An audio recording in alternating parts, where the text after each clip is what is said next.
Gusto po kayo? Magluluto po tayo ng sinigang na hipon ngayon. Ayan yung hipon. Nilinis na yan.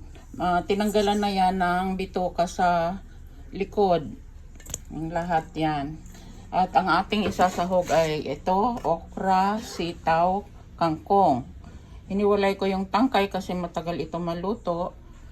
At ito yung ating mga ingredients. Kamatis, luya, kalahating shrimp cubes at saka sibuyas.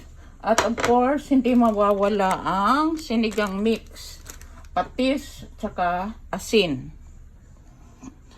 Dito sa kasirola ay nagpakulo na ako ng tubig, kaya ihulog na natin itong mga sangkap. Hipon.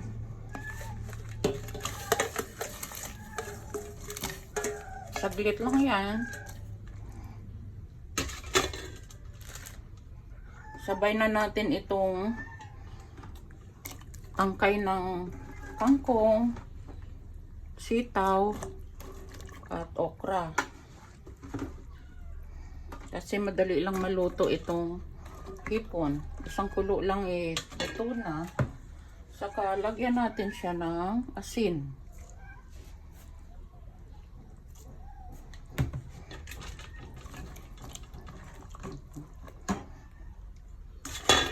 Pakuluan hanggang lumambot. Takpan muna.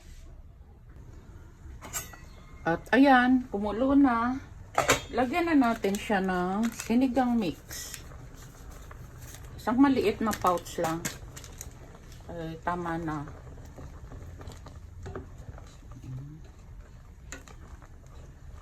Ganyan. Tikman din kung tama ang lasa. After na kumulo sa pagkalagay ng sinigang mix,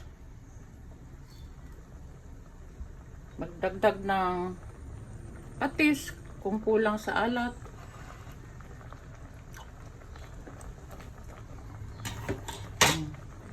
Tama lang. Ihulog na natin ang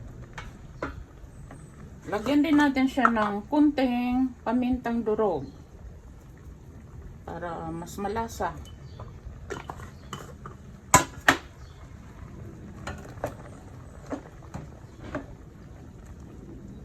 At halo na natin itong kangkong, dahon ng kangkong.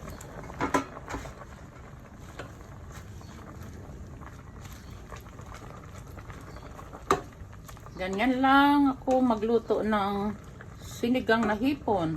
Saglit lang, simple lang. Pero masarap. Salamat po sa panonood. At ayan ay ready for eating na. Ayan. Tingnan nyo. Ang sarap. Thank you for watching po. Hanggang sa muli. Takpan muna natin ng pagkuluan ng mga 1 minute at luto na.